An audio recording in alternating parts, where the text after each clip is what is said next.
Arizona can lead the way on that, just like we're leading the way on other social issues.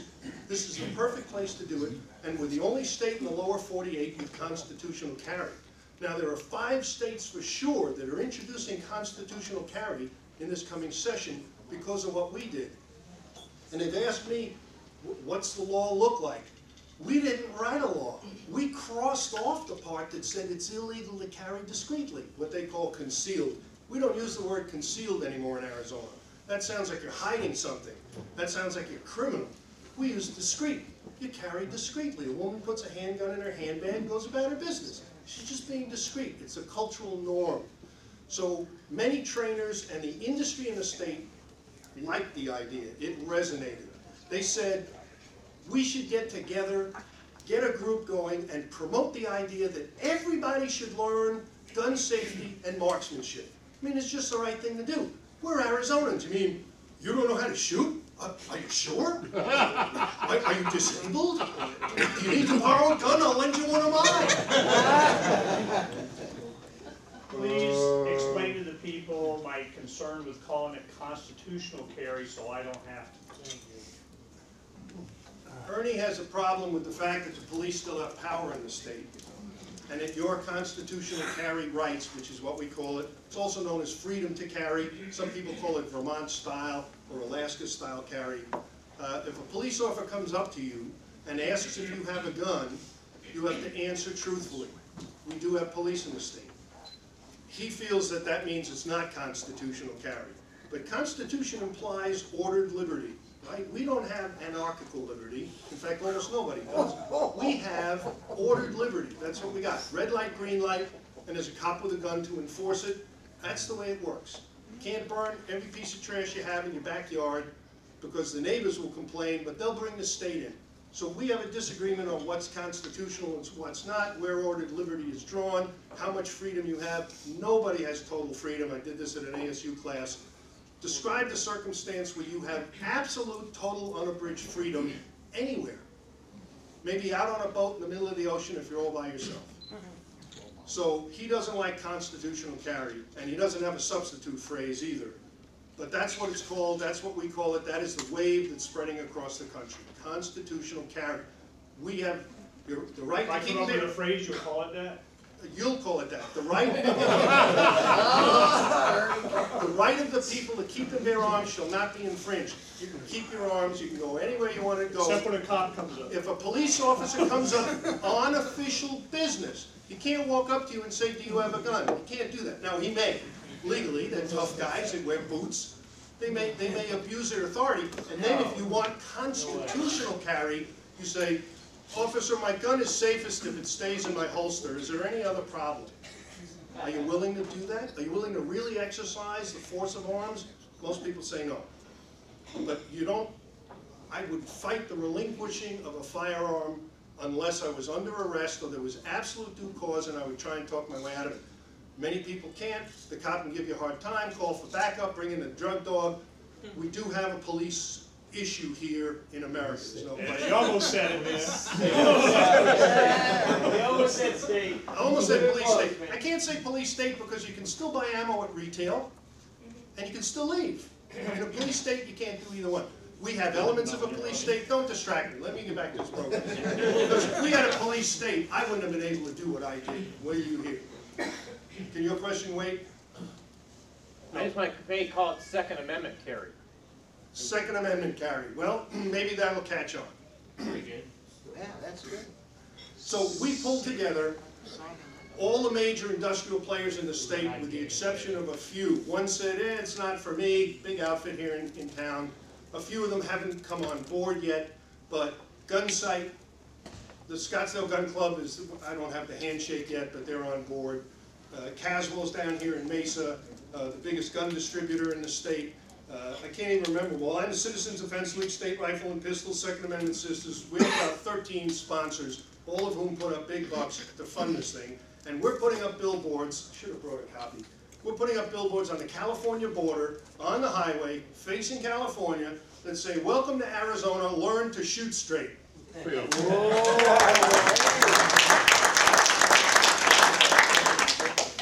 And all the billboards billboards send everybody to trainmeaz.com. So that's something you might want to write down and take a look at it. Trainmeaz.com. Now, one of the purchases we made, we got a billboard on I-17 heading south when you get to Peoria. One of the purchases we made, because it was easy, and we got a lot of them, we bought 50 bus shelters. These public bus stops, they're lit up at night. They are 6 feet tall. You have no idea how big it was going to carry one in there, too damn big. 6 feet tall, and this is what they say. I'll pass this around, but you can probably see it. It's got a big red Gun Save Lives heart, right, like the button I'm wearing and that some of the folks in here have. And then it says, Arizona says, educate your kids, trainmeaz.com. These were up all over town. My phone was ringing. I got news calls. But the news really started when the city said, you can't put that up there.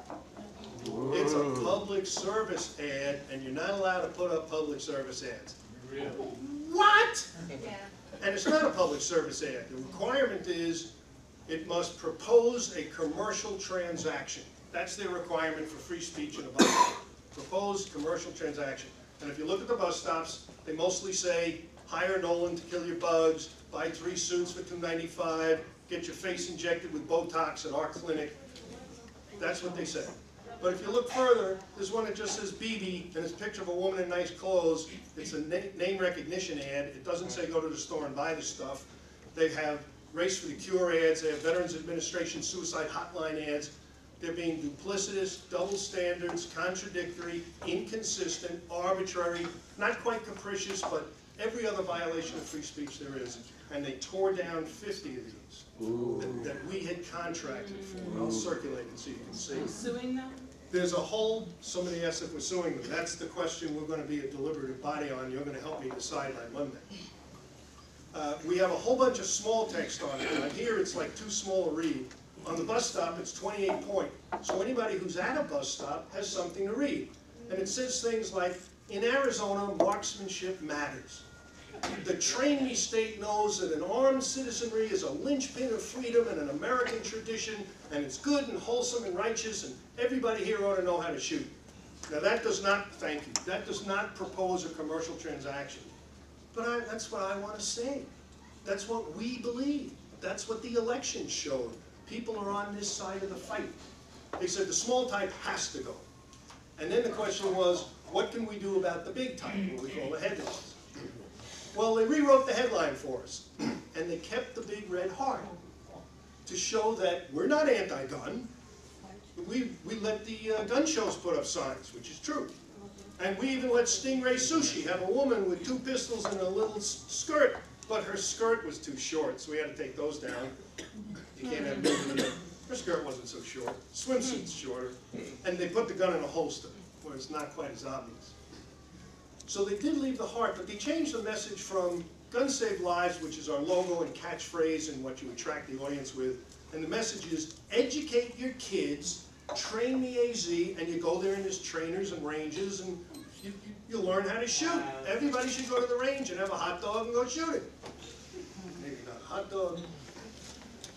Well, they rewrote it to say, teach your kids that guns save lives. We're not teaching kids that guns save lives. We're teaching kids how to shoot straight and how to be safe. And we're trying to attract the parents. It says educate your kids. That's for the parents. Get the adults in, make them think. They tore them down. So we had meetings, we had a conference call with the attorney. We met with City Manager David Cavazos, with the Assistant City Manager, with the head of the Department of Transportation, with a couple of underlings, with 4 of the sponsors in the room on the 11th floor of City Hall. Have you ever seen what we built for these guys at City Hall? Yeah. This place is a damn mansion. Nobody here works in a place as nice as our underling servants. Or maybe you do. Or maybe somebody does, but I sure don't. So we sat there, we had this meeting. I left there thinking, okay, they get it. It is a commercial message. They'll let it go. Because Cavazos, I said, how about if it said, educate your kids, call 1-800 so-and-so. And he went, I said, well, this is 2010. We use a website. What's the difference? And he went, he seemed to get it. I thought the others got it. We'll have to go back and decide. And they go back to decide with a guy behind the curtain who wasn't even in the room, who makes a decision in an arbitrary way that this is not commercial speech, but BB is commercial speech. It's nonsense. While all this is going on, 3 public interest law firms call me. They want to represent us in a suit against the city. Not a bad idea. Judicial Watch out of Washington, D.C., very powerful outfit. Institute for Justice, nationwide, and the Goldwater Institute right here. So my decision is this, and you're going to help me make the decision. I'm the one who has to do the suit. You guys are going to sit and eat home fries and bacon all day. Well, for 2 years, I'll be involved in the suit. The Goldwater Institute is eager to take the case. They see it as a great opportunity to stop the city and all their abuse and all their management of speech, and one of the greatest BS's of all, the public transit bus stop is a non-public forum. There's a public forum, a designated public forum, and a non-public forum. A public forum is the street, you can walk around with a sign, can't do much about that. I don't even know what a designated public forum is, and a non-public forum is whatever the city says is a non-public forum, like a public transit stop. We're gonna figure out what to spend that food tax money on. Yeah, maybe that's it. So instead of getting money, which they desperately need from our contract that we signed and our billboards are up, they tear the billboards down and say you can't say it. Goldwater is eager to proceed. Judicial Watch thinks Goldwater's the best choice because they're local, and I'm inclined to agree, although we would have their support. And Institute for Justice is kind of in the middle. It's not exactly their kind of case, but they're totally with us in their heart. At least the ones who know. The whole organization obviously doesn't know. So should I sue? Goldwater will pick up the costs and run it as a public policy lawsuit on a free speech grounds, and they feel it's a pretty strong case. Why would you not? Well, Well, it's not just free speech, it's also a Hobbs Act violation. in So what that- way? Well, it's interfering with interstate commerce. The buses transport people to an airport. An airport flies people out of state and internationally. Hobbs Act, the broadest of all constitutional acts, applies anytime there's a vehicle involved that transports a person that eventually that person leaves the state. That's an interesting argument. I will bring that up to my attorneys. Here are my options. I can abandon it. I can say, okay, screw the bus stops, city gets no money, I have no aggravation, I'm not going to do anything, and CBS, who leases the billboard, said, look, we want your money. Here's 20 billboards in the city, 10 by 30 and 6 by 12, all over the city, for less money, let's put up 20 right away, get your message out there, and we want to be paid. And the hell with the city with this crazy rule. That is not a bad option in some respects.